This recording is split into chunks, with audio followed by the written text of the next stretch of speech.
You should have come through. We were at Maharaja Suites in Jackson Heights. Hey, dude. Giving up Thai. I would love to. All right. Next time I'll let you know. I'm going to get your number because your comms team ducks me. So I'm going to get your direct number. Take it. Okay, beautiful. I'm going to get it after I'll this give it to you episode. right now, bro. Because they'll probably yank me very quickly. Yeah, we got to start this immediately.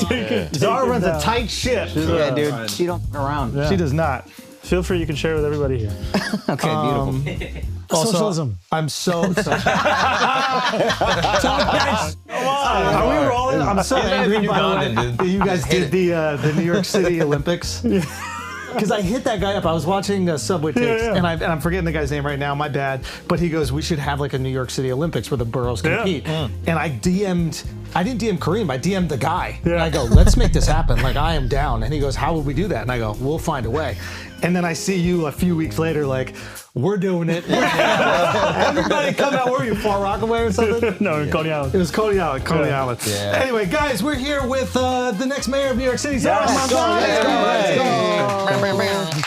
93% on Kalshi right now. Yes. Chances of victory. 93%. Yep. So, barring this doesn't go horribly, I think you're good. This is how we bring the numbers down. We got to get some parity here. We got to give Cuomo a I want chance. people to understand this election's not over, so I'm going to tank this interview. If it's not an 85 by the end of this interview, We're going to work on it. not a Dude, you've done, like, I want to give you, like, a few compliments here. But they're also like very validating because I think, every week I'm talking to Charlemagne and we're talking with the boys here on the pods, and it's like, we keep on saying, hey, Democrats, can you please just run for something and not against somebody? Yep. And it is a very simple solution, but I think people at their core want to feel like their issues are addressed, and their concerns are met. Not simply that guy bad. Yeah. And then you guys have done it masterfully. Obviously, you're a great talent and your team is phenomenal. Zara, I know you're listening. You're great. You're great. You're great. Give us a little more time. You're great. You're great.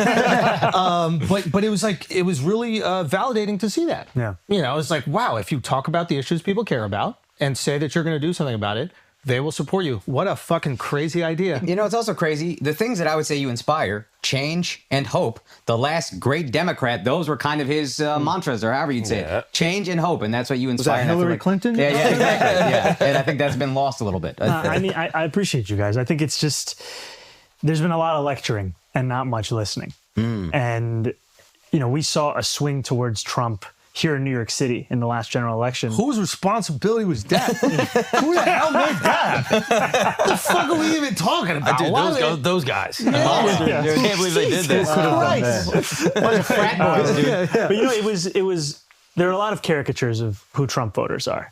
And in New York City, we saw the swing was actually in the heart of immigrant New York. And I went to Hillside Avenue in Queens. I went to Fordham Road in the Bronx.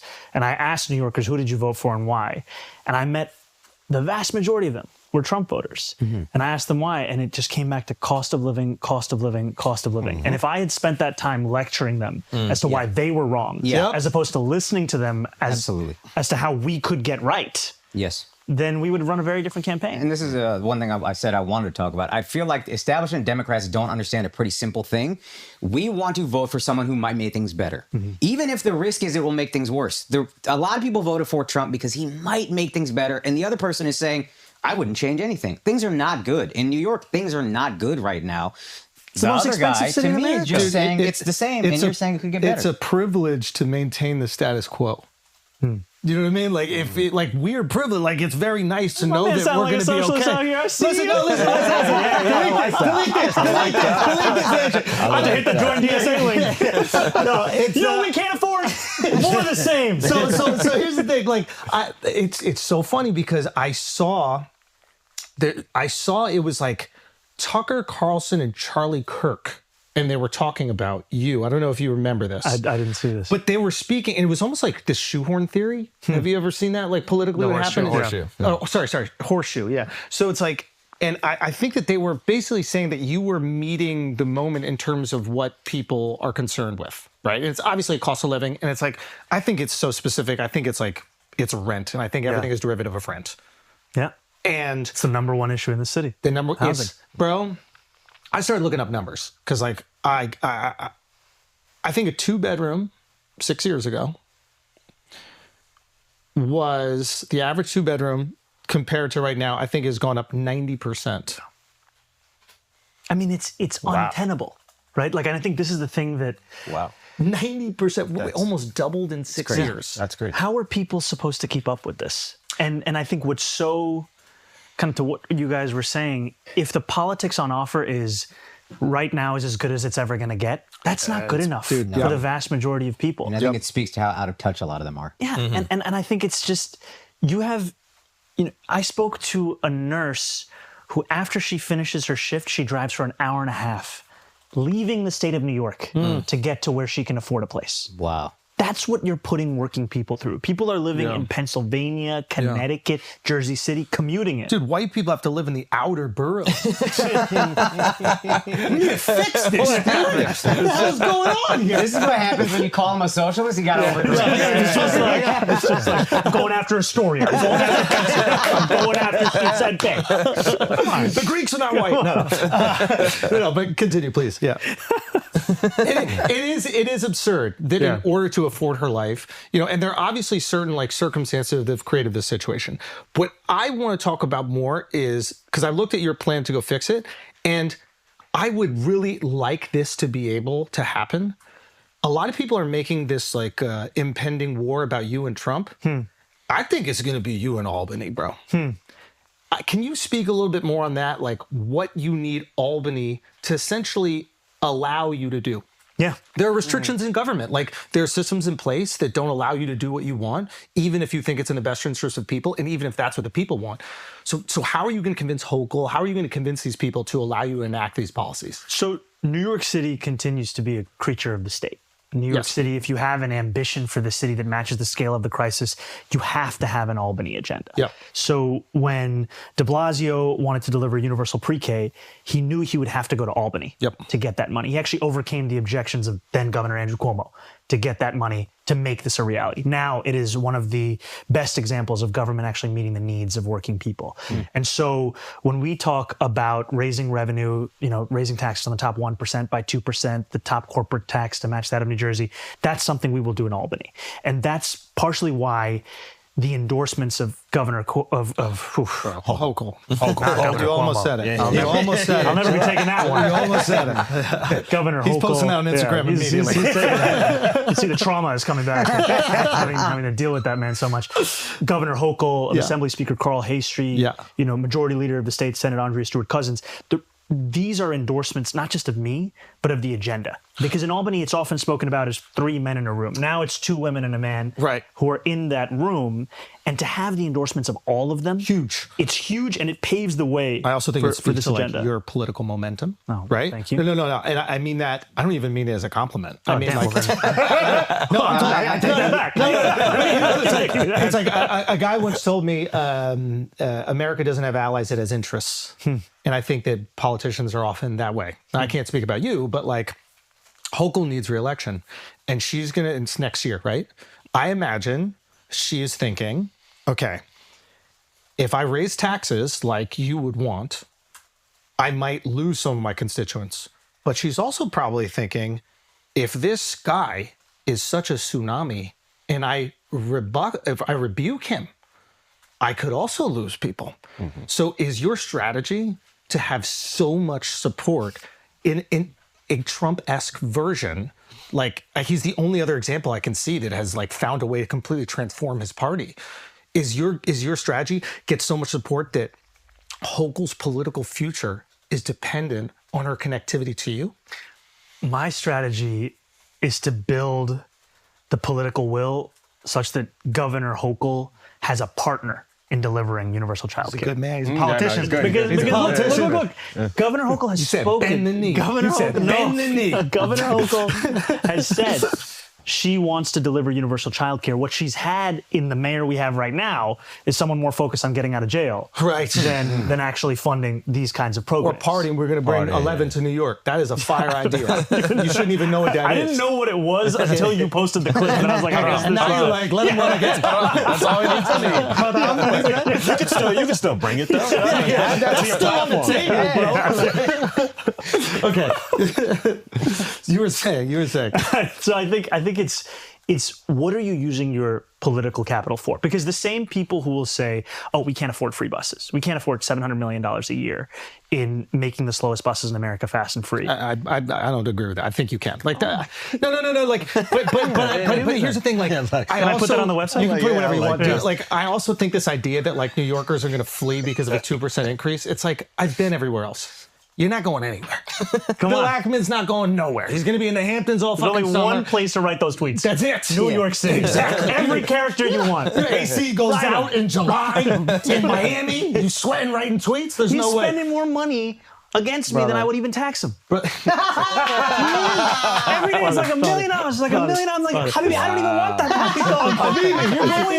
You're going above and beyond. Okay, but awesome. so I don't think anybody's moving, and I honestly feel that way. And like I'm in the tax bracket. We're going to tax more. Like, dude, if you're going to deliver all this shit for 2%, give it. I'm 100% supportive. It makes life easier for New Yorkers. This is my one identity in my entire life is a New Yorker. It's the thing I care the most about. But what I will say is that I think that there are going to be people in government that are going to try to restrict you from doing that. And I know that you're aware of that. So I'm like, how? And there are people that might disagree on economic policy. We can have like a philosophical discussion about like what economic policy works. I don't even know I think that's like a waste of time. What the fuck do you do when special interest groups are going to be lobbying like crazy? They're going to say, I want to build 200,000 units. And then the second you try, they're going to be like, well, not in my neighborhood, I don't. Yeah. I mean, you have How to. do you do that? You have to be ready to take on these fights. You cannot be naive taking to on the it right fact. now. Special interest groups are. But I mean, it's I appreciate the point because there is a reason why we haven't had progress, right? If you look, for example, at the Department of Education, this is the agency we spend the most amount of money on in any agency in New York City. Yep. Of the $40 billion we spend about $10 billion on contracts and consultants. Yeah. Those are a lot of people who are looking forward to the renewal of their contract. No, it's to educate you nerds at Bronx Science. Some of us dumb kids that went to regular public school, we don't need all that money. Look, Where'd you go to high school? Baruch College Campus. What was your mascot? The Blue Devils. All right. Yeah. Which He's we actually just chose. a white devil. Isn't that funny? Who knew? Habibi, let's talk about it after. Segue. Segue. Get us back to Hochul. Pivot. Get us back to Hochul. No, but here's my point. There are people making money off the status quo. And so there will be a lot of interest in retaining that status quo. Yeah. Right now, the city of New York will pay McKinsey a few $1 million to design a trash can. McKinsey's not going to be happy when I say we don't need you to design that anymore. Right, we can actually design that ourselves. The Second Avenue subway, which is the most recent extension of New York City subway Shut lines. that shit down, bro. Okay, that's not where I'm going. Shut that I don't know where Ain't you're nobody taking this. need a subway on Second Avenue. It's actually a Why are beautiful you so thing. against? Why are you and Curtis Lee was so against the Second Avenue subway? Because we're from Manhattan. You don't want to get to 125th Street? on Never Second go to Upper East Side. I grew up. I went to You- I went to middle school there. I went to elementary school You don't there. go there now. I know, but so I don't need it. No, the last place you need a subway is on the Upper East Side. They're going to be okay. They're not leaving. Bring a subway down to Tribeca or something like that. It's wherever you are. Connect the Q train to something. That's what I'm trying to do. What is this Second Avenue subway? You don't take the subway. So what? It's not about that. You know what I mean? I'm here giving my 2%, but not to the Second Avenue subway.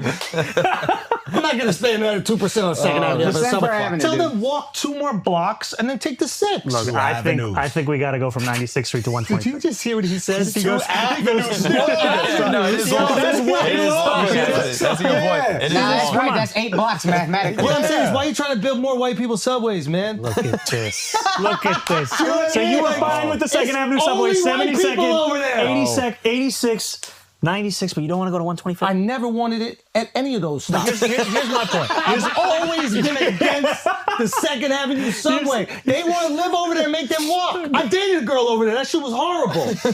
I had to walk and they got to walk. I was walking to York Avenue in shorts. I feel like I'm talking to Eric Adams. December. Bring in 11. Put in 11 on the Second Avenue subway. Use the polls for something. Finish his point. Here's my point, though, is that people in Harlem were promised a subway to 125th Street on the Second Avenue decades ago. Yeah. And Crazy. it's taken us so long Crazy. to even get to this. Why didn't we start with them? We had to connect it. What is it? Well, you could connect it the other way too. We could have started it up there. But where are they going to take it from 125th to 116? That's as long as a 2-avenue wall. 116. Yeah, I'm actually here to announce that the head of design at the MTA is about to be this man right here. Thank you. I would have done that too. Now you're making some good decisions. Yeah. All right. I'm taking back my 2% if I'm gonna work for it though. No. I hear what you're saying. You got to connect it to 51st Street. But I think the larger point here is though that like when they did the first phase of construction for the Second Avenue subway, the MTA spent more money on consultants than construction. Yeah. So this is part of the issue is that you're right that we're going to have to transform the inner workings of government. Yeah. And that means ending a patronage politics. There are a lot of people who have jobs more to do with who they know than what they do.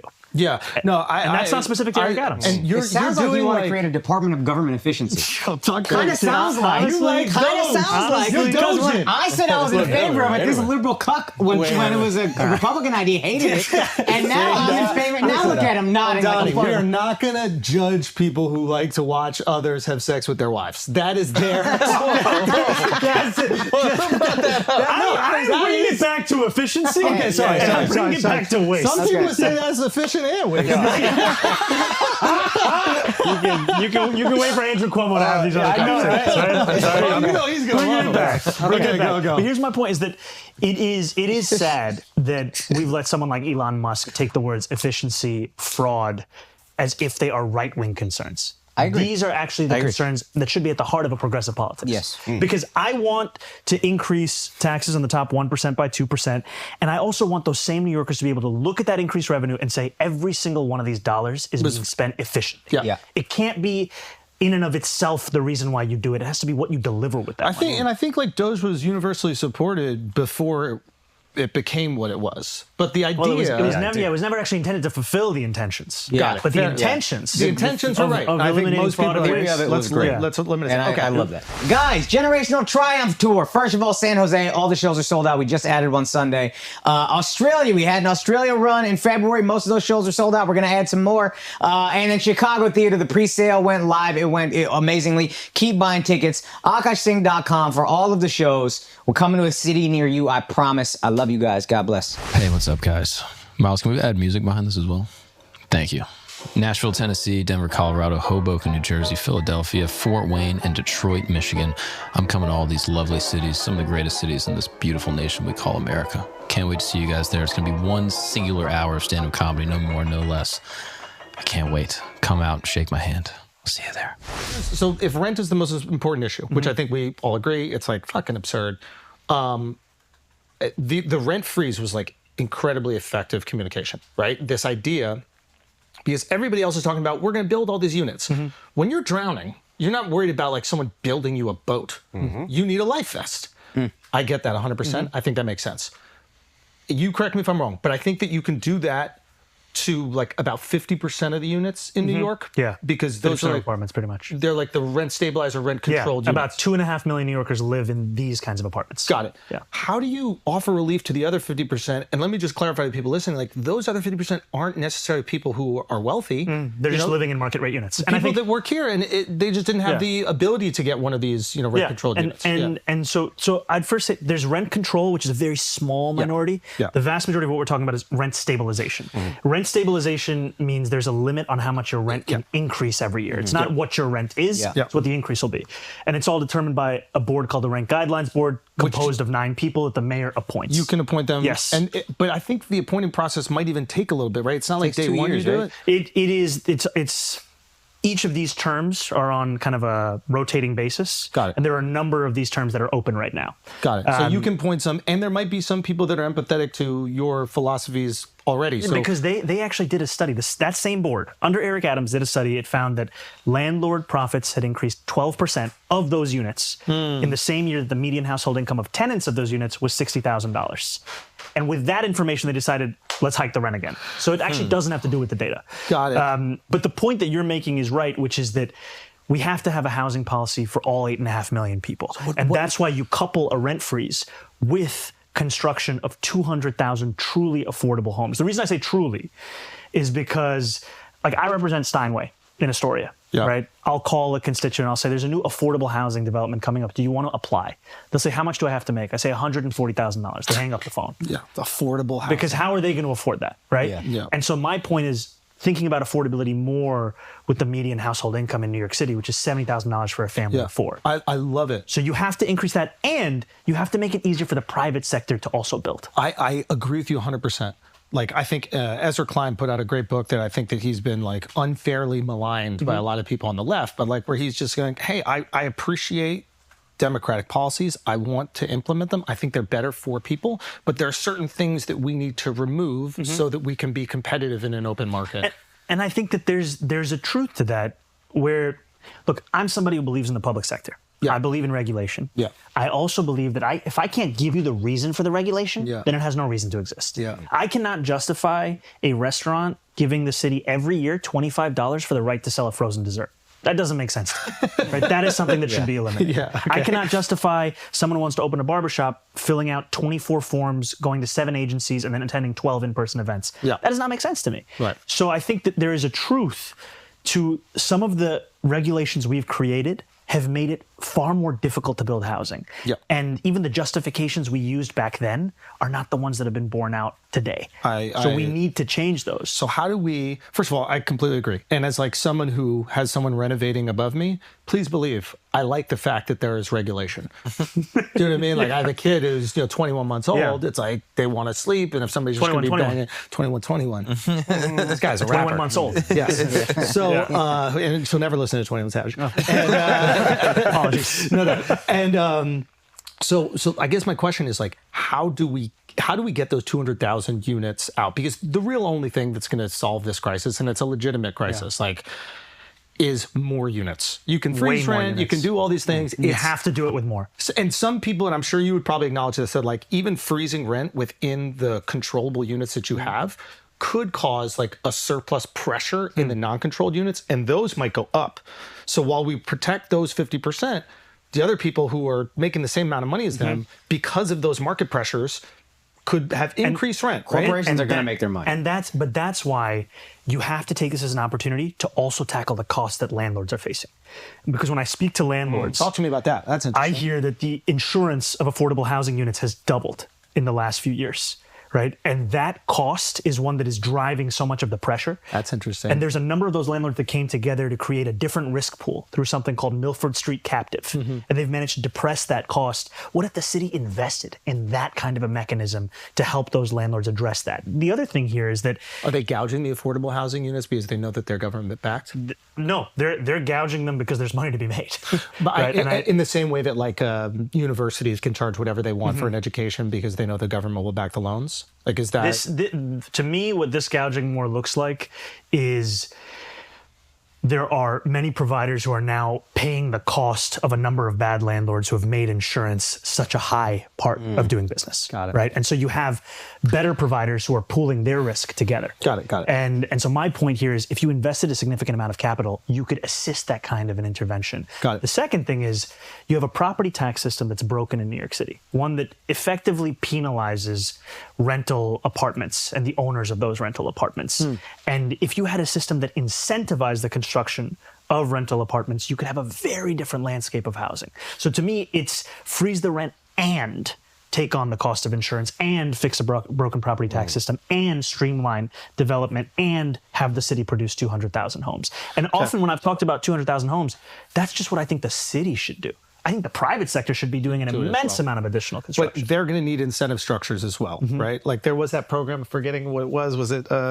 And 421A, then 485A? I think that you're talking about the HTPSA that just sunset recently. You're speaking about the That's the extension of HSTP. 421A.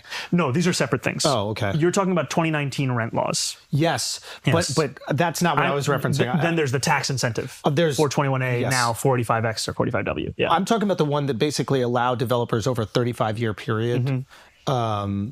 So essentially the idea is there was like a tax abatement for 35 years. For the first 25 years, they didn't pay. The last 10, they started increasing 10% every year. And at the end of the 35, all the units were now free market. But I think at a certain point in time, 30% of them were like rent controlled. There's stabilization and there's a set aside for affordability. And again, I don't know like what metrics work, and I'm not like an economist and I'm not a developer. But to me, just from talking to some people in development, they said that like since this, I think what was it, the HTPSA, since that, or if it was this program, was this Affordable New York? HSTP is the Housing Stabilization Tenant Protection Act. That was the de HSTP. Blasio thing. That's not this thing that I'm talking about. Yeah, you're basic. Well, I'll kind of step back for a second. Please, yeah. You'll hear from developers that the HSTPA passed in 2019 made it more difficult for them to maintain a lot of housing units because it put limitations on what they could do with regards to profit and how they could push many tenants out of those same tenant buildings. At the same time, there's the incentive through 421A that has since been renewed to become something called 485, which is a tax incentive for the construction of new housing. Is that the New York Yes or whatever, or is that Then Affordable New York? there's City of Yes. City of Yes. These are three different things. Oh my God. Okay. Yeah. Okay. So we But, can I think here's the thing is that most New Yorkers don't have time to know every single set of numbers and I don't know a letters, single one. right? it's But that's representative of more New Yorkers than those who know. Yeah. And that's our job to break this down, right? What City of Yes does is it makes it easier to construct more housing across New York City. It changes zoning regulations. It's estimated to allow for the additional construction of a little less than 90,000 new units. Yep. We have to build on top of that. It has to be even more than that. Yep. My point here is that when I speak to developers, we'll have disagreements about labor. We'll have disagreements about maybe materials and the cost of it. One place we have a real agreement about is the cost of waiting. Many of these developers will tell me one of the most expensive things they have to deal with is the wait. Yep. They'll put in an application, they'll put forward a bid, and then they'll have to wait and wait and wait. And we know time is money. Yep. Because you're not just waiting, you're also paying other people who are waiting with you. Yep. And there's an environmental law at the state level called SECRA. SECRA requires you, when you're putting forward an application, to estimate the traffic flows of 10 to 15 years from now. So when they did the Williamsburg rezoning, Right. they were asking people to estimate these traffic flows before Lyft and Uber existed in New York City. Right. And so now, obviously, their presence in New York City makes a mockery of any estimate that was made prior to that. Right. And yet that estimate is still one you could be held liable for in court, saying Right. you said it would be this and now it's this. Right. And so to me, these are examples of what you were bringing up earlier of how do we bring these regulations more in line with reality, and how do we ensure that we are able to build the immense amount of housing we need so that we can actually have New Yorkers stay here. Yeah. That's the goal, because we're building 4 homes per 1,000 people. Jersey City's at 7. Yeah. Tokyo's at nearly 10. What is Houston at? Yeah. Tell me. They're doing an unbelievable Yeah. amount, like, because there's just no regulation. Now, there's different circumstances. You're Also not a lot of building on land. top of each other, Yeah. and there's a lot more land. I understand it. And I don't like those comparisons generally, because New York is such a specific city. We're living on top of each other and next to each other, and there's different considerations that we have to make. Okay, the HTPSA. HSTPA. Yes. My boy about to say HSBC. Bro, I almost said it. World's local bank. I feel like I'm on the airport just walking through the. They always got the ads. So like, some people would say, and I think you just mentioned it, that like this was a progressive policy that had a really good idea. It's like, how do we protect these people that are in these rent stabilized units from being pushed out? And then obviously what landlords would say is, you've created a situation because you can, once something is rent stabilized, it can no longer be brought to free market rent, that it doesn't incentivize them to renovate the spaces. And now they have these like zombie apartments or ghost apartments. And I saw that one of your policies was to like impose punitive damages on like these big conglomerates like BlackRock that own all these, they could be anything from brownstones to buildings that have these vacant units, right? And I have different theories on that, but do you think that policy did lend itself to making these zombie apartments from a perspective of, it's not worth it as a landlord to reinvest in this unit because I can't extract the rent that would justify that? So I think the HSCPA was a good thing. I think it was a good thing because what you had prior to it was many landlords taking units out of rent stabilization and using a vacancy bonus that they could receive when you pushed out a tenant as the reason they would continue to harass. Yeah, I think it was like many a 20% 20% bonus that you could get. And obviousing you can imagine how many tenants were having to face that kind of To harassment. put it in perspective, like my friend Carlos growing up, like he was in a rent control building, and they literally just stopped accepting his family's rent, and he had to put the rent in escrow during like a multiple year process where they were just trying to get him out of the building because they were obviously trying to flip the building. So I say that to say that like I 100% empathize with that, and that is a real issue. Yes. But sometimes protecting real issues can cause other ones that are unintended. And that's where I think that, the policies I put forward that you're referring to, there's two separate things. One is ensuring that we're actually holding bad landlords accountable. This is about violations of housing code, because right now, the city of New York is owed $800 million by landlords who have violated housing codes that the city has not collected a dollar on. It's just sitting there. Why is that? Yeah, why? A lack of political will. Is it lobbying? Is it BlackRock going, I'm going to fight this? The same landlords who are saying we can't afford a rent freeze dropped $2 million against me in the primary. So my point being is that there is money. And I think you're right that we have to take all of these concerns seriously. And what I've actually proposed with vacant units is having an actual study being done on the number of them and the reason for why they are currently being held off the market, and finding what is the cost of bringing them back online. Because there's a lot of discourse, a lot of anecdote. We want to get to the facts of it. Because there's like a circumstance where you look at, and I'm sure it happens in New York City as well, but like Vancouver, for example, where there's a lot of foreign investment in apartment buildings out there, and then the people of Vancouver just couldn't afford to buy into their own city that they lived their whole life. And I was a foreclosure prevention housing counselor before I was an assembly member. And when I was running for assembly, at that point, 1/3 of all homes purchased in Queens were being purchased by unnamed LLCs. 1/3. Does that, and what would that mean? Is that somebody trying to be sneaky on taxes, or is that somebody that is an outside? There's a lot of hollowing out of neighborhoods where you're purchasing it oftentimes for the intent of flipping it, where you're purchasing it. Yep. And this is part of the issue, where so much of what has been the foundation of stability for so many New Yorkers has become seen as an opportunity for something like private equity.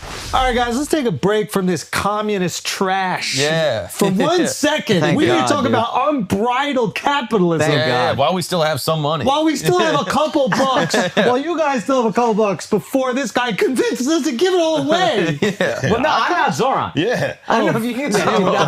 Holy shit. Dude, I'm not, What the fuck? No, I'm not running for anything. Oh, thank you. Well, now I feel you've guilty. never I was ran. saying it because I thought he was here. That was disrespectful what Mark just said. What? No, what you said. No, what you said. No, was just what you said, you said it looks like he ate Zohran. That was fucked up. I said that? Yeah. Did I really? Yeah. I didn't even remember saying that. Why didn't from the top? Come on. You All right, can we do this from the top? Really? Did I really say that? Shut up. You said that No, shit. you said this. Akash, you're racist, bro. You're right. I apologize. I meant to say Alex. Alex, you're racist, bro. All right, but for real, today's episode of Flagrant is brought to you by Kraken. Yeah. The app you actually want when you're trading crypto or stocks. We've been on Kraken for a while now, and here's why. When the market goes nuts, Kraken doesn't. It's fast and secure, and it's trusted by millions of people. Okay, listen, the boys, we've been having a little competition with our money while we still have it. Don't say competition. Now that we're winning, now that you're winning, it's a competition. Yo, you were on fire. Yeah, and it what wasn't a happened, competition. dude? Then it was like, oh, we're all trading. We're all seeing What happened to you? Yeah, where you I'm at? still up. I'm still up. I've been down. Stay down. No, I'm up, dude. 10 toes. How much you up? 1,100. Oh, shit. Yeah, look at me. And I got paid $64 in dividends Hold for on, my the, ETF. the price of Bitcoin is $113,000. Yeah, see, I think it's a 111 at this moment, but yeah. When did that happen? I thought crypto like dropped the other day with the tariffs. Here's how much I know how to pick them. Is this time I put all my money in Bitcoin and it was at 116 and We need like that Pelosi stock tracker for you. It's the opposite for both of us. Both of us is trash at this shit. Somehow I'm up. Yeah, I'm up 3K. you're not running it. You got to be smart enough to know that it's not your ball game. You know what I mean? Like, you have to be smart enough to know. you got the JBC on it. I got the JBC. Did you know what the JBC is, Al?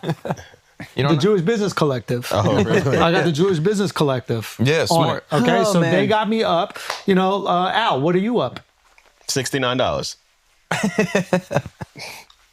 I'd rather be down. I'd rather be down. 6'7", bro. That is not 6'7". That is not 6'7". I'm truthful. That's sad. Yeah, you're a sad. You got a dinner, bro. They gave you all this money for a dinner. That's crazy. Damn, bro. And they gave you the money. They gave you it don't to you. even do it. Shut up. Why don't you get a Jewish business collector? Duh. Wait, what are you up? Couldn't get the loan. I think I was up Are we still redline? I think I was up $3,000. Oh. I think I'm up $3,000 right there. That's up not bad. $3K. Is Bitcoin taxable? Say again? How does that happen with taxes? If we put all our money here, we I don't know, hide but the it? Jewish Business Collective charges 120%, so I'm actually down. Oh, God. I'm actually down. They got you. Anyway, listen up. For October only, Kraken's running something wild, a deposit match only in Kraken consumer app. Okay, this is literally Kraken putting extra on top of what you put in. Here's how it goes. You opt in, make your deposit. You get an automatic 1% match, no questions asked. As more people join in, the community match grows up to 2%. And if you're smart, you'll share with your friends through your referral code. Let them in on it and stack your network while you're at it. Kraken is literally giving you a boost for just being in the game this month. So don't fumble the bag. Head to kraken.com/flagrant to put your money somewhere it works as hard as you do. Kraken, it's simple, it's secure, it's where real moves get made. Now let's get it. Here's a disclaimer. Not investment advice. Crypto trading involves risk of loss and is offered to U.S. customers including Washington, New York, and Maine through Payward Interactive, Inc. Let's just take a break for a second, okay? It's me and Zohran here, and we are, oh gosh. Yeah. Did you notice when the thigh was so fat? Did you realize it? You thought Zohran took a blue chew. You're like, This is crazy. Did you just keep popping up I know, over it was here? wild. My Lord. I feel like the joke will get worse throughout the ads, but then eventually maybe we'll get better. Well, we have 4 Yeah. ads, so so. we could keep on doing it. Yeah. We're not leaving. We're not leaving. So guys, Blue Chew, man, it's just the greatest, bro. It's just the greatest. Guys, you deserve to have the hardest dick you've ever had in your life. You deserve that. Okay? You deserve that. it's a human right. It's a human right. Housing might be a human right. Getting that dick housed in a wet pussy might also be a We human can do that right. for homelessness, bro. We can just pitch tents and let them hide in there. That's a You know great what I mean? idea. That could be fire. That's great. Give them some place to live. Encampments. Yeah, I love it. Y'all are really disrespectful to our guest. Wait, what do you mean? You're disrespecting He's not our here guest anymore. He's not. No. Shit. I was going to bring that up the second we got back from commercial. I was going to, what do you think we should do about Okay, in all seriousness, Blue Chew though, man. I mean, it's the best dick you've ever given anyone in your entire life. And you're going to get it for free. It's $5 shipping. Like, I just don't understand. This is such a no-brainer, okay? It's such a no-brainer. You're just going to have the biggest, strongest... That shit I must can feel just imagine all of Zoran's fans that are watching this Like, interview. what happened? And they're like, this is really interesting. These guys are getting somewhere. It's just like, you want a huge cock? This is what capitalism is all about. Yeah, dude. That shit probably feels fire. If you're, you know. It feels good if you're getting it, probably. Right? No? Say what David said. I know. Say what he said. For her, or if you're gay. Say what he said. For her, if you're getting it for her, as a woman, it feels good as hell. David said, just want to let you guys know, David said, I don't know if it was today or another day, but at one point in time, he said to Mark in private, he goes, yo, dick must feel so good for a woman. What the hell are you doing, bro? What the hell are you doing, David? Mark, how do you even agree to that? I didn't know. I didn't even know what just happened. He hit me with it. Listen, we're getting back to this. Blue Chew is delivering that dick David's talking about. That thing you just want to bounce all on. Dave was like, you know how they be bouncing on it? Yeah. I need some of that. I mean, they must love that. They must love it, bro. That shit is fire. Right now, you're going to get your Blue Chew. You just go to bluechew.com/flagrant. All right, you know David already got it. For her, though. For her. Anyway, bluechew.com/flagrant. Use the promo code flagrant. Let's get back to the show. This is where we get into like the philosophy of like, what is housing? Like, is housing... No, like, and this is where it's like, I have empathy for both sides. Like, I have empathy for the Puerto Rican family that worked their entire life and they were able to, like, buy this brownstone and they were told that, like, real estate is the only thing. Like, my parents are financially illiterate. They got lucky. They bought an artisan residence loft in a neighborhood that was too fucking dangerous for us to live in, that ended up getting flipped around by NYU. It's like pure luck, you know? So it's like, so I have empathy for these people that put everything in it, right? And then at the same time, I also see there are people that are kind of holding hostage an asset class that we maybe should look more at as like, I don't want to say a utility, but like, there can be a little bit more restriction when it comes to like a roof over your head.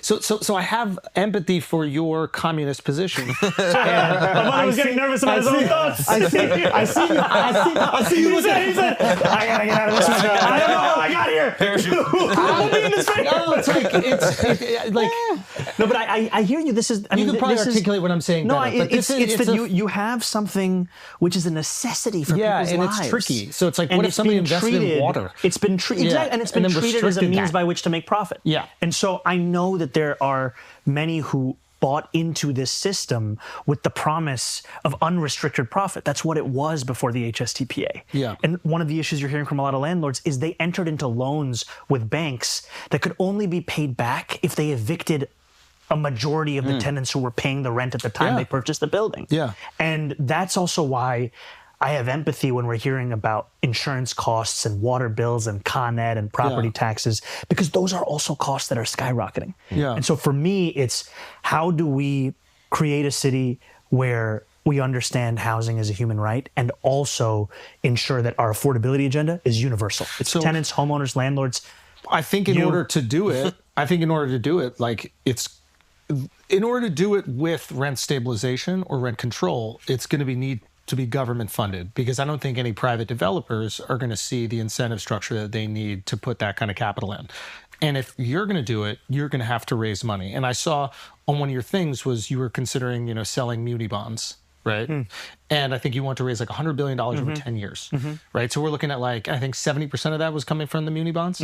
So it's like, we're looking at, let's say on average. We're saying we're at 30 million. We got to get, 30 million. But like, and like, it's an ambitious endeavor, There are some limitations, as I'm sure you looked at, and this is where we go back to Albany. It's like, I looked into this. It's like, you got to raise the debt ceiling in order to be able to do that. Like, you got to ask Kathy to do that. Or if Kathy loses, you got to ask, what is it, Stefanik? We're not even talking about And Stefanik. then that's not going to happen. Yeah. They're going to fight you tooth and nail. We're not going to have to worry about that hypothetical. Okay. With Stefanik. Okay, fair enough. But you look. So what do you do in that scenario? Because and I think this is, we're talking about, right, the current law is 10% of the 5-year valuation of real estate in New York City, right? And having to change that.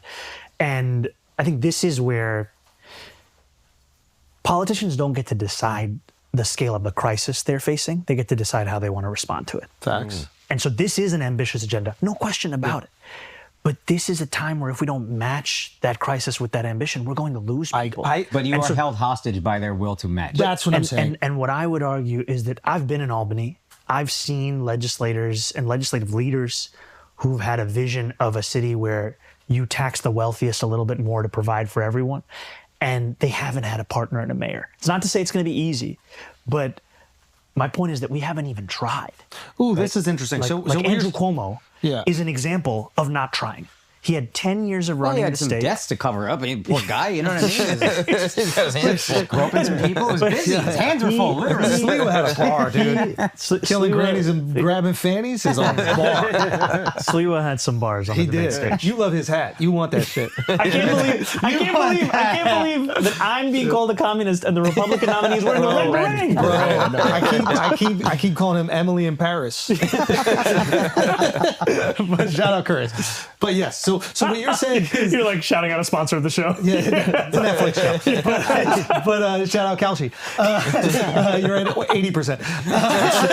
It's going well. No, but so what you're saying is that there might be people in Albany that are more sympathetic, but because they've been up against a mayor in New York that has maybe no sympathy because they've been put in power by people who do not want this change, then they're not willing to. That's an interesting perspective, that they do not have the political... capital. The coalition. And I think this is the other thing is that, you know, we're talking about, right, the current law is 10% of the 5-year valuation of real estate in New York City, right? And having to change that. And so this is where politicians don't get to decide the scale of the crisis they're facing. They get to decide how they want to respond to it. But this is an ambitious agenda, no question about it. But we, from the beginning of this race, we Yeah. wanted to break out of the bubble of New York City politics and Yeah. get into the world of New York City. I thought you just didn't want to go to Israel. I thought that's what this whole thing is about. No, go on. One of the best moments ever. It was that moment, and then the one in the debate recently where fucking Cuomo couldn't say whether he was going to go to the Mets game or the Knicks game. He said he wanted to go to both. Bro, and like you'll have moments Just where pick one. Exactly. Just pick it. Exactly. You'll have moments where like you cut through like political fraudulence, and he's just like, I would do half and half, and you go, this guy. When they asked the question in my mind, I was like, "There's no wrong answer here," and then he created the wrong answer. And it's like, just pick an answer. It is a 5-year-old answer. How are you going to do both? It's the next game, though. They're all- Come on. Because you're so poised, you're so articulate, and he said it, and you're just like, this fucking. Like I saw you throw your hands up. You created that. Yeah. Anyway, I mean, it's. But look, I grew up in the city, and I've often seen the city that our politics cares about, and then the rest of the city, and there's that divide. And when I actually spoke to Trump voters, in Queens and in the Bronx, it felt like here was a campaign that was bridging that divide, that was getting beyond that bubble. Right. And we have to, if we want to actually have people believe in democracy, we have to show that democracy can deliver on their needs. Like, I can't go and knock on somebody's door and say, help me fight for the ideal or the value of democracy. I have to go to that door and say, this is how this democracy is going to make it easier for you to afford your apartment. Yes. This is how this democracy is going to make it easier for you to afford your groceries. I mean, Fiorello LaGuardia said, you can't preach liberty to a starving land. And that's what we've been doing for so many years. So, what do you do? And this is like my concern. What do you do if you get strung up by the bureaucracy in the system? Because after talking to you, and even before talking to you, I genuinely think you believe this stuff. I don't think you're somebody who's like selling a dream that you don't believe in. And I don't think it's possible to communicate in the way that you've communicated and like touch people Without authenticity. without the authenticity. But like, I'm worried about entrenched politics. Yep. And I'm worried about the people that fund them because they're the same people that have been fundraising against you. No. Okay. And I'm worried about them bending to their whim. And what scares me a little bit is there are going to be people that are incentivized for you to fail. And then if that pendulum swings all the way the other way, how many more people get hurt? And I guess my question is like, do you ever worry about that? Or do you have to be so blinders on that you're going to win? Like, I love this city more than anything. And it is something I consider. Like, what if we get the complete opposite of you that has like no care about the tenants, no care about what people are paying rent? Some guy who comes in and just goes, hey, this is a free market. Welcome to New York. It's capitalism. You're Like, talking if about you- Andrew Cuomo. But like, Right? I That's think what it can be happens. crazier than No, that. and I think my point here is that there is going to be immense opposition. There are incredible incentives to fight our agenda. What gives me hope is that the billionaires spending millions against me right now, they're not doing so because they're afraid my plans won't work. They're doing so because they're afraid that they will. And how would that not incentivize them in some way? If people in the city have more money, they have more money to spend on whatever That's my business point. they have. Like, if you look at the actual studies of free buses, it costs $700 million. It generates more than double that in economic benefit. put a bus By on stim- Second Avenue. You're a one-issue voter. I was asking myself, who is Curtis Lee talking to about not extending the Second Avenue subway? And it's this guy. Curtis, I love you, baby. I love you, comrade. It's Mr. Housing is a human right, but I don't want trains to 125th Street. Well, here's what I do feel like it's a human right housing. I do. No, I do. To my left, Andrew Schultz. Literally. We got it, Lars. We did it. Not a human right in terms. Well, yeah. Like, I don't think anybody should get a house. I do feel that way. Yes. You got the mission accomplished banner? Yeah. Can we bring it up? No, I think anybody who knows him would know he's been fairly liberal most of his life. These are things he would believe. I think what we worry about is that it won't work. And then my larger worry, if you are a kind of like you are a test for all of America. You are a case study. whether you realize this or not. Yep. And if you promise all these things and you deliver 40% of it, 40% is New York will be better off. But people will look at you nationwide, maybe worldwide, and say, you know what, that shit didn't work. Look at all the things he accomplished and look at what he couldn't get done. And yeah, they're spending millions. Billionaires are spending millions to stop you now. My fear, they're spending millions so they don't have to spend tens of millions later. Ooh, that's a great point. I'm gonna get it. I'm gonna block everything he wants to get done. I just want to save a little money, just have him lose, so I don't have to spend more later. That's my fear. And I root for you because it feels authentic. I actually trust you more because you're not born in America. And I mean that. No, hold on. Let me say this, because he cannot be president. That's a part I dislike. No, hold on. Because you cannot be president. Yeah. So many politicians, what do they aspire to? You're a star. I would look at that guy and go, he could be president one day. With you, that's not even an option. So I trust your incentives more. I just care about the city. What do I want to be governor of the state? Who gives a fuck? You're star. Yeah, mayor's above governor, right? Yeah. It is, though, right? I'm looking forward to working with the governor. Be honest, growing up in New York, did you ever respect the governor? I'm looking forward to work with the governor. I'll go with now, the they're whole on this spectrum. agenda. I just found out we had a female governor. I had no clue. I thought it was still a blind guy. I thought it was the blind guy. No, but he's right. That was like 15 years ago. In terms of star he was power, he was a great governor. It was Governor Patterson? Patterson was fantastic. He was like a villain. They put him on the first base. They put him on first base at the Yankee game. The poor guy. Do you remember the photo op? in terms of star power, he's right. We've had Bloomberg was a celebrity that became mayor of New York. He didn't try to be fucking governor of New York. Nobody cares. Star power wise, this is the peak Second most powerful position in the world. And you can't be president, so that makes me trust you more. I just Please, can you worry tell that it every can't get uncle done. that you can find that I can't be president? every time an uncle takes a photo with me, they whisper in my ear, "President next." And I'm like, it's illegal. It's illegal. No, tell them to vote for Vivek. So It's efficiency. I'm gonna connect you. Y'all have more in common than you realize. That's my guy. The more I got to know, the more I got to know him, the more Vivek. I love Vivek. Your Doge. This is a new partition. We don't need more Hindu-Muslim beef. We don't need more Hindu-Muslim beef. Yes, we do. Yes, we do. Paisam. अच्छा लग रहे हो. Oh my God, it's one word in. Don't let me get my fucking Hindi off, bro. Direct to camera, hit it. You're from Uganda. Yes. You're from Uganda. said You're that like barely a even diss. Indian. I was like, You're yeah, barely it's true. even Indian. Oh, wow. You're barely even Indian. That's a great You're way. barely even Indian. Wait a minute. You ever heard of migration? No, but They always link together. Didn't they Can I migrate? be honest? The Yeah. Indians in Africa are like the Indians in America assimilated a lot more. He's more Indian than most Indians born here. But listen, I was looking up a little And bit his of history. mom's legend. Didn't they actually remove We were expelled in 1972. Yeah, my family was one of the Idi Amin, right? Yeah, my family was one of the very few families that went back after the expulsion.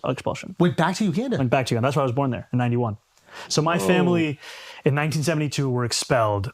They became refugees in London and lived in a refugee camp. And then after the fall of Amin, they returned to Kampala.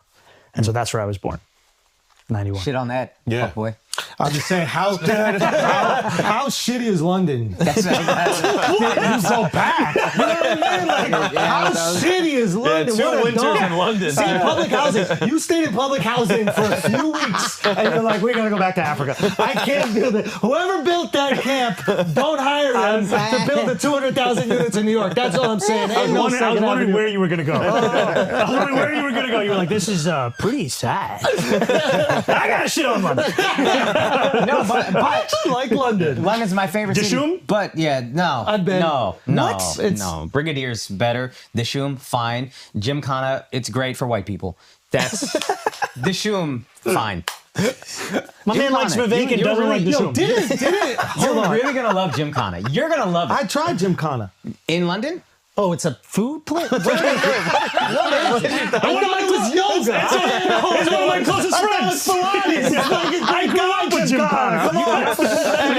Shout out Bungalow. We love you. Okay, shout out Bungalow. Fire. Bungalow Fire. They got another one. Have you been to Bungalow yet? I haven't been to Bungalow. You haven't? Oh, wow. Let's go. I'll take you. Let's go. to Kebab. Wow. Kebab King I've done many times, but if I think it fell off a bit. But we'll go Desi Galaxy because all the good Indian food is in New Jersey. Honestly, Edison. Yeah, Desi Galaxy. That's my spot. All right, guys, let's take a break for a second. Listen, have you ever noticed how two news outlets can cover the exact same story and make it sound like we live in two different realities? Have we ever noticed that? We've noticed that. We talk about it Sometimes often. we do that every podcast. But yes, this happened. One headline says the economy is booming under strong leadership. The other economy says Americans can't afford eggs. Who's telling the truth? We don't know anymore. Okay, that's why we've been checking out Straight Arrow News. They actually show how every side covers the same story, so you can see the bias for yourself. It's news for grown-ups who don't want to be played. This is a brilliant idea. Great. Like, this is an absolutely brilliant idea. This is going to cut through. People just want to know what the hell happened. Yeah. Okay? They cut out all the noise, give you the facts straight down the middle, and you can queue up stories you actually care about, not just whatever's trending on X or TikTok. So if you're tired of being gaslit by the news cycle, go to straightarrownews.com or download the Straight Arrow News app. It's the easiest way to get informed without getting manipulated. Go to san.com/flagrant to check it out. Take advantage of a better way to get the news. Welcome back to Trustworthy Journalism with Straight Arrow News. All right, guys, let's take a break for a second. Guys, you need to take care of your skin, man. You look old as fuck. You got under eyes getting darker. You got wrinkles. Generally, you just look like a shit. Personal. Yeah. The fuck? That's why you need Caldera Labs right here. This is the Caldera Labs. This thing right here has got my skin glistening. Yep. They put together skincare for men. What's my weakness? Men. Okay, now chilling, minding my business. Yeah. The brother came around and I couldn't believe this. I swear. So what the fuck are you doing? He knows every. My niece, my witness. I know. The only Like rap verse he Salt and knows. Pepper, dude. There's not a single rap verse he knows The verbatim. brother had it going. He was something kind of, wicked. Had to kick it. Yes. Go, keep going. Damn, that brother had some Caldera Labs on when I saw him. He must have had Caldera Labs. The way that fucking Salt and Peppers was looking at him, the way that Salt and Peppers was looking at him, he must have had the Caldera Labs because it's a 4-step process that takes care of everything you need to look better. And you looked at that guy, and he was something kind of wicked. Listen, he was washing his face. He put on 3 products, and then he was done. His face was less puffy. His under eyes, they look better. And his face is not going to wrinkle nearly as quick. I'm telling you, the Caldera Labs right here. You want to look better? You want to feel better? You want girls to see you and go, shotgun, bang! What's up with that thing? I want to know. How does it hang? Whoa, damn. Straight up. Hold What song up. is that? That's crazy. You look better, you feel better. You go to calderalab.com/flagrant and then you use the code flagrant for 20% off your first order. It's crazy. The way that female rap groups are going to lust over you in their lyrics. I mean, you saw them. Those girls were just, with all due respect, a lot of humidity in the panties. You know? Just saying. Let's get back to the show. If you cannot accomplish all these things you set out to, are you aware of the pressure that's on you? Or are you aware of the domino effect that potentially comes with that? Look, There's I think some fear there. I know there's definitely a lot of pressure. There's a lot of responsibility. I think oftentimes, though, the position of mayor, it's spoken about like it's a burden. There's also an immense opportunity. In fulfilling this agenda, you make it clear that politics can be more than choose between now and worse than now, as opposed to something that's better. And so to me, when I talk about freezing the rent, when I talk about making buses fast and free, delivering universal childcare, these are not slogans. These are not just slogans, they're commitments. And I know there's going to be immense pressure, but I also believe that once you start to succeed in your delivery of these things, the way you will see people's political imagination expand. We made 5 bus routes free in New York City. I went on them on the first day that program started. And the one in the Bronx was the BX18A. And I got on the bus. I was talking to the driver. He was like, today's been better because all I have to do is get from point A to point B. Don't have to talk about the fare. I'm just driving. And then a nurse got on and she reached for her MetroCard in her purse. The driver was like, I got you, boo. It's free. You. Yeah. Yo, sit your ass Look down. at this guy. Look at this guy. My man Buddy ad-libs. You didn't think he was trying to flex like he was all He's not trying to it's flex. on me today, boo. It's on me. Take it Let the man serious. paint a beautiful picture. Go. What was she wearing? You got the wrong candidate. You want to talk I'm about that? clapping for 7 p.m. Can't do that. Clapping. Can't do that. If 7 p.m. She's reaching for her Metro card, and he's like, it's free, and she's like, what do you mean it's free? And he's like, no, don't just. They've made this one bus route free, and then she starts dancing down the aisle to her seat, and to me, this is an image of someone going to work at a hospital who has, for the first time in a long time, had government actually look out for her, and people said that we wouldn't be able to deliver that. Yeah. They said that we wouldn't be able to have more riders. We wouldn't have a decline in assaults on bus drivers, that there would be more homeless people on the buses. None of those things were true. And that's what I see, is that every time we succeed, it builds the coalition even more for the next success. Yeah, I just worry some of the larger things won't happen, and that's what you'll get judged. Which ones are you worried about? I think the rent freeze is going to be tough. I think raising minimum wage to $30 an hour is great in theory. I would love it, but I think we often forget that corporations just, like, you try to tax a billionaire, they find a loophole. You make minimum wage $30 an hour, watch how much we automate these jobs. And I'm not saying that's good, but that's my fear. And then if suddenly these two like major things don't happen, do we look at even getting free bus rides? Yeah, but that's who gives a fuck? It's free bus rides.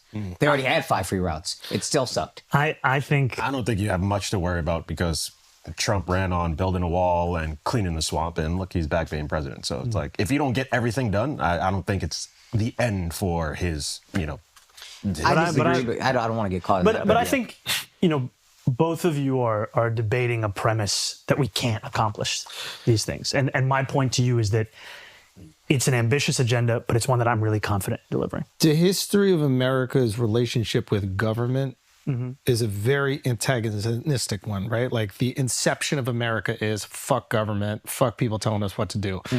The reason why I hope you can succeed is because I would love us to have more faith in government. If you've spent time abroad, like, you live in Europe, and it's like, yeah, they're annoyed at their government, but at the same time, they're kind of like, it's cool, I get healthcare. There's a little bit more faith and trust. And then you go to like Scandinavia, and they're like, the government can do no wrong. They could literally they could kill like 400 people, and the government would be like, the people would be like, it probably did something bad. Like, they're just so trusting of the government. I think Americans need to see government working for them. Yeah. And if that actually works, I think it would be a really beautiful thing where we can start believing instead of being skeptical of every single thing. Yeah. And I think the point here is that there will be many New Yorkers for whom I will have to deliver first to earn their trust. And I understand that. White people. No, your gray sweater. No. ALD Not white wearers. people. Don't do it for the white people. Don't do it for the white people. Soho's gone. Just a little bit of the whites. Where am I going to get my Frodo cappuccino? Okay, Zara, we're having fun, Zara. Zara's going to make so much money. It's unbelievable. I mean, like, I know she's got to work with you and like build a kit, but when it's done, it's like, I told her, there's going to be like warlords in the third world that are going to give her chests of gold to just come run their campaigns. This woman is talented. It's a brilliant campaign. Yeah, you're doing great, Zara. We're going to keep going just for a little longer. Is anything standing in your way? Like, you make it seem like, Albany's excited to, work with us, and, there's so much momentum and people are excited. So if things don't get done, whose fault will it be? The status quo is standing in our way. And the reason that I'm excited is I think we have all of the ingredients to change that status quo. But the same people who've spent millions of dollars will still have an immense amount of money that they could use to try and spend in opposition once we're in government as well.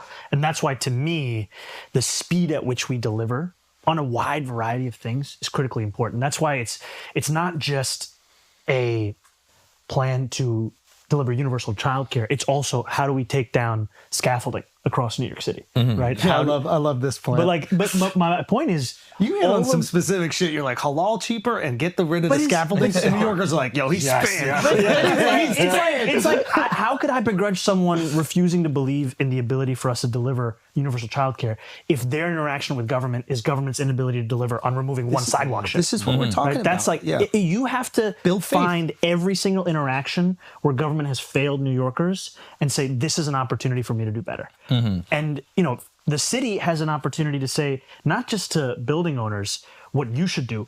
We have hundreds of sidewalk sheds at city-owned properties that have been up for more than 3 years. We could take those down ourselves. We don't have to wait on anybody. And my point is, let's be the example. Let's show that efficiency and waste and actually following through on our commitments is not an Elon Musk idea. It's actually for us The Vivek to do. Ramaswamy idea. Anyway, point is, It is a Vivek idea. And he wanted to do it the real way. But anyway, go on. You have the support of Hochul in Albany. How come the other establishment Democrats like Hakeem Jeffries and Chuck Schumer haven't endorsed you? Talk that shit, though. Talk that real shit. Talk that real shit. I've appreciated the conversations I've had with them. And the reason I've appreciated it is a lot of the talk in our politics is just about what's in 2 weeks, the election. But to me, one of the most important dates is not just November 4th, so you should sign up, register to vote by October 25th. You got a little bit of time left. It's January 1st.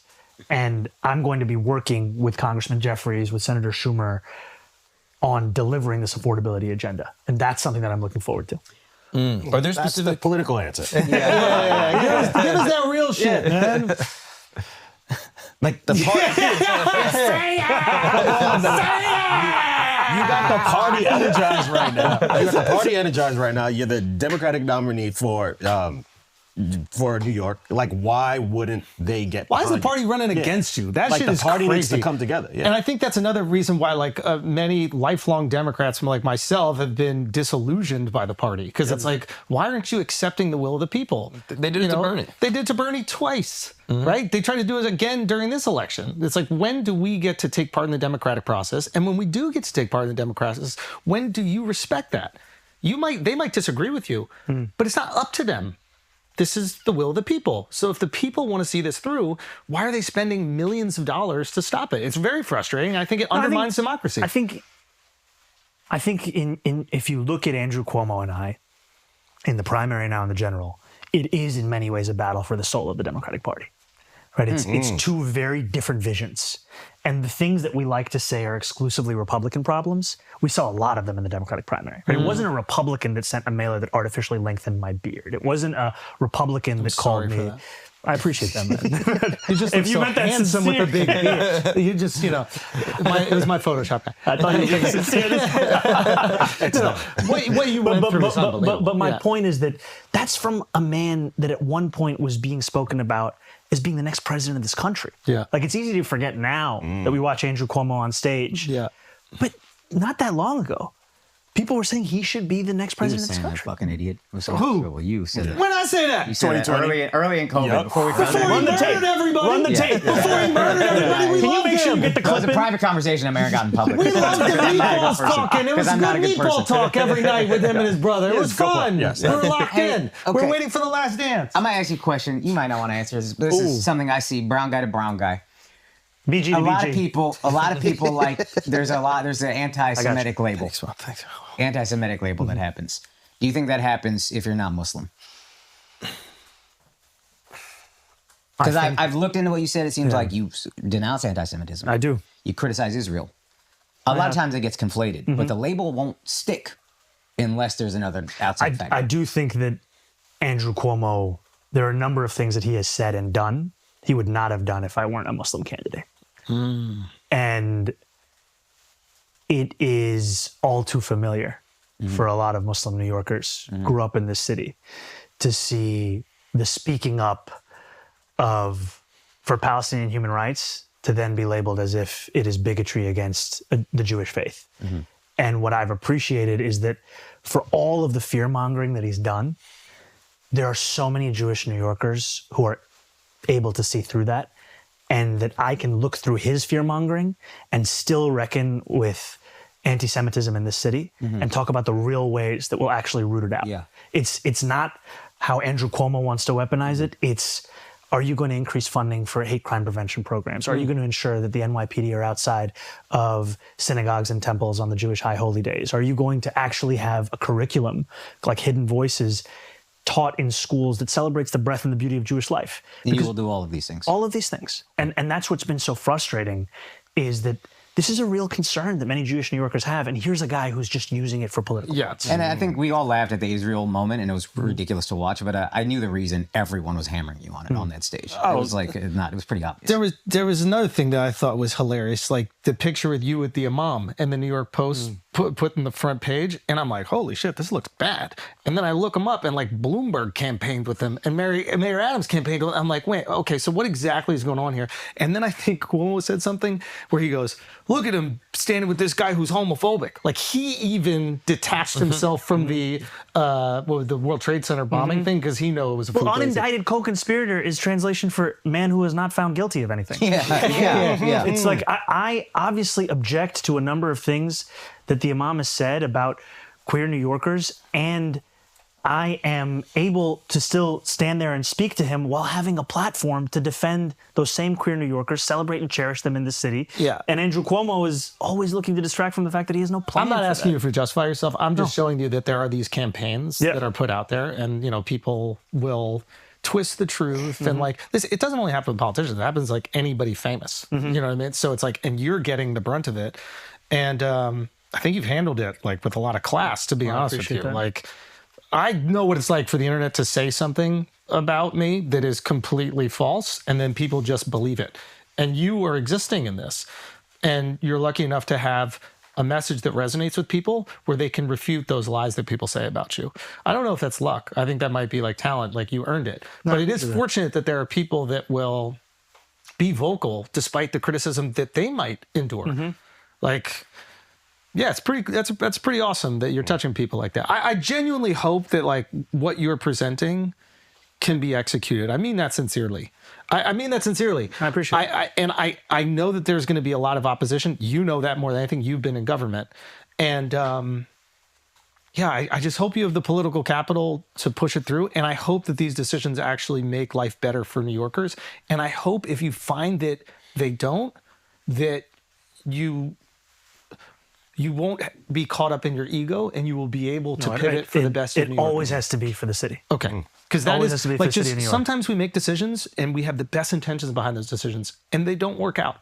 And the politicians or the leaders in general that are willing to go, that wasn't the right thing, we can make that You can pivot. actually grow.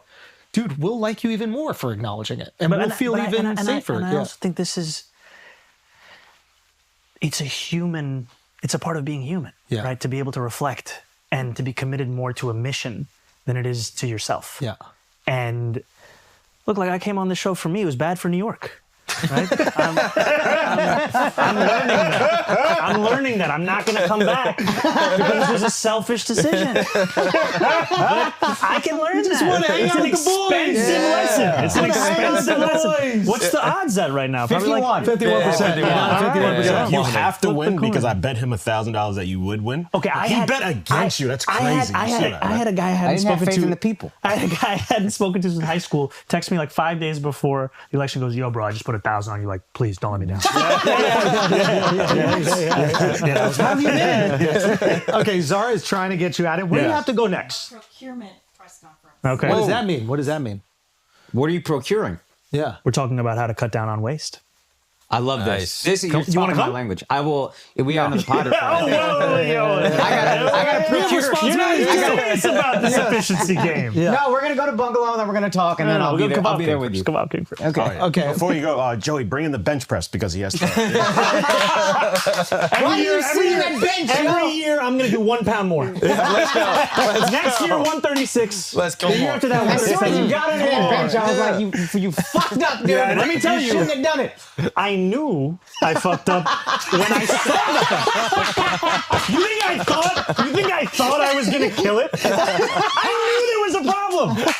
And this guy was like, "You gotta do it." I was like, "You gotta do it." I was like, "I really don't." You should have put the big 10-pound weights on. You know them big 10-pound? yeah, Now you got it. It was all. Now you got it. I was trying to, but next year 136. Okay. Watch it. Hey, watch it. Just Promises I can keep. Let's just 136. 136. You didn't keep 135. 136. He's gonna get there. He's gonna Strike get that there. from the edit. Ladies and gentlemen, thank you very much for taking the time. Man. I appreciate it. Thank you so much.